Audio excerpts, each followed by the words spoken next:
Nahulog sa sariling patibong si President Bongbong, mga kababayan. Nabitag. Dahil kung inyong matatandaan, sinabi niya, mayroon pa siyang nileak down na text message, mga kababayan, doon sa mga buhayan na, stop!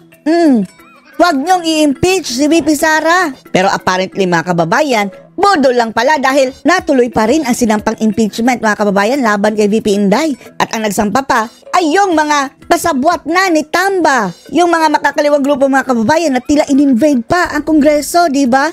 Andon pa si Renato Babalo Reyes, mga kababayan, at lahat ng mga ralisa sa loob mismo ng bulwagan ng mga congressman. At tila sila na ang may-ari ng House of Representatives. At lumalabas, mga kababayan, nabodo lang pala nito si Ngagba yung sabi niya, stop the impeachment dahil natuloy pa rin para makapaghugas kamay siya. Akala niya, mga kababayan, ay maaabsuelto na siya sa kanyang pagiging Poncio Pilato, pero subalit datapwat. Ang hindi niya inaasahan, mga kababayan, ay ang sinabi niyang ito ay siya rin gagamitin ng Iglesia ni Cristo para magsagawa ng malawakang rally. Mga kababayan, para suportahan si Inday Sara Duterte. Dahil ang pinagbasihan nila, mga kababayan, sinabi na ni President BBM na itigil ang impeachment. Sige, kantihin nyo kami. Sinabi ni BBM, ha? Yan, mga kababayan. Kayo naman, INC. Joke lang yun ni BBM. Pero eto ngayon ang nagagamit na dahilan, mga kababayan, para lumabas sa kalye etong mga INC. At saludo po kami sa inyo. Dahil alam naman natin, mga kababayan, na nakikita na ng liderato ng INC kung paano binababoy ng mga namumuno ngayon sa gobyerno. Kagaya na lang dyan sa House of Representatives, ang bansang ito. Panoorin nyo po. Malawakang rally ang ikinakasa ng Iglesia ni Cristo bilang pagtutol sa impeachment laban kay Vice President Sara Duterte. Pabor daw ang Iglesia sa panawagan ni Pangulong Bongbong Marcos na huwag ituloy ang impeachment. Nasa frontline ng balitang yan, si Brian Basa. Leak pa more! Nagpalik-leak kasi ng message, mga kababayan, dahil kunwari, ayaw niya. Pero natuloy rin pala. Kaya wala po silang dahilan, mga kababayan, ngayon, na harangin itong nagrarally dahil ginawa na nilang reference, mga kababayan, ang sinabi mismo ni BBM na wag nang ituloy ang impeachment. Pati tayo, mga kababayan, bawal pala tayong harangin ng pulis kung tayo ang magrarally para kontrahin ang impeachment kay Sara Duterte dahil ang ating resibo, mga kababayan, itong sinabi ni BBM na wag nang ituloy yan. Good job, INC. Tayo naman ang gagamit sa kanilang mga budol para magbumirang sa kanilang mga kababayan. Nasa likod ni Vice President Sara Duterte ang Iglesia ni Cristo o kontrahin daw nila ang mga impeachment complaint laban sa bise sa pamamagitan ng malawakang rally. Dahil, mga kababayan, garapalan na talaga, no? Itong mga nangyayari sa ating bansa, kawawa po ang Pilipinas, mga kababayan. Mabuti na nga itong iglesia, kumikilos na.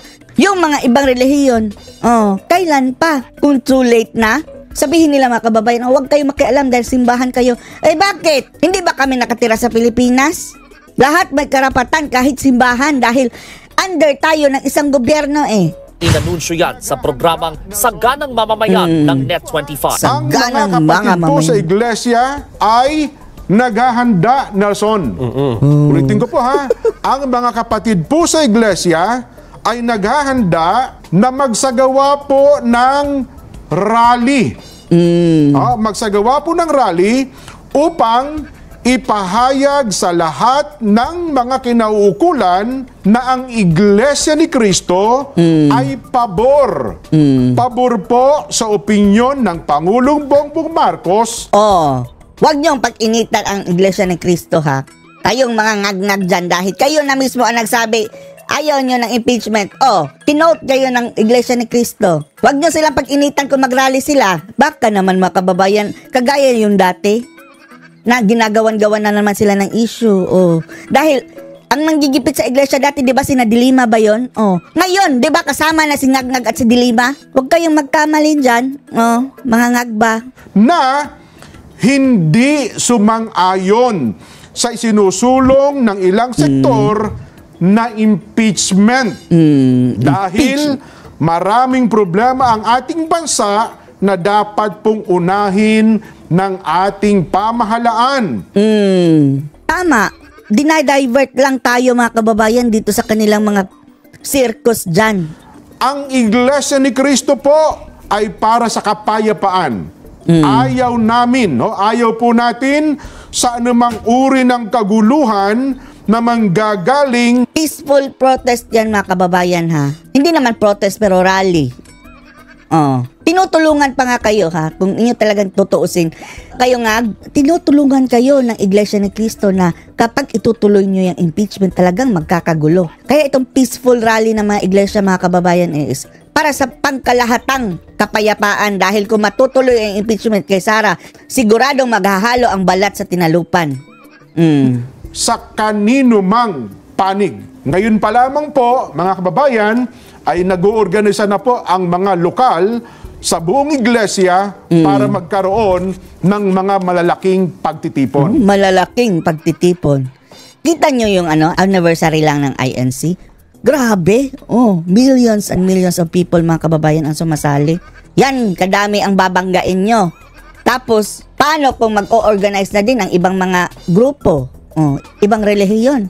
Lalong-lalo na ang Katoliko na majority sa mga Pilipino ay Katoliko. Paano na kayo, yung mga kababayan nating mga Muslim? Hindi na kayo makakapasok ng Mindanao niyan. Subukan nyo lang i-impeach si Sara. Kaya tama itong panawagan ng INC para sa pangkalahatang kapayapaan mga kababayan. Huwag nyo nang pakialaman niyang taong niluklok ng 32 million Filipinos dahil lang sa inyong ambisyon. Nason, para ipakita po at ipahayag, ito pong binabanggit namin na pabor kami sa opinyon ng Pangulong Bongbong Marcos na no to impeachment. Dahil ang daming ang problema ng bansa, hindi ba? Ang dapat po nating unahin, ang problema ng bansa na mas malaki. Yes. Hindi po ang impeachment. At dapat maintindihan nyo rin na ito ay para sa kapayapaan. At hindi para sa anumang kaguluhan na posibleng manggaling kahit sa anumang panig. Ha? Ang problema kababayan, etong mga congressman, mga buhaya, kumuha na doon sa mga makakaliwang grupo mga kababayan at malamang sa malamang pati sa mga rebelding NPA. Kumuha na sila ng kakampi doon. Mio, pinapasok na nga yung mga rallyista makakaliwa doon sa House of Representatives mismo, doon sa pinaghihiringan sa Quadcom. Dapat yun ang maintindihan natin. Wala tayong pinapanigan, kundi yung pagkakaisa at kapayapaan ng bansa. Well, opo. Dito naman kasi sa sitwasyon nakikita, sarili kong opinion ko na ito. Anong masasabi nyo dito mga kababayan na magsasagawa na ng rally etong mga INC in support kay VP Sara Duterte? Post your comments below.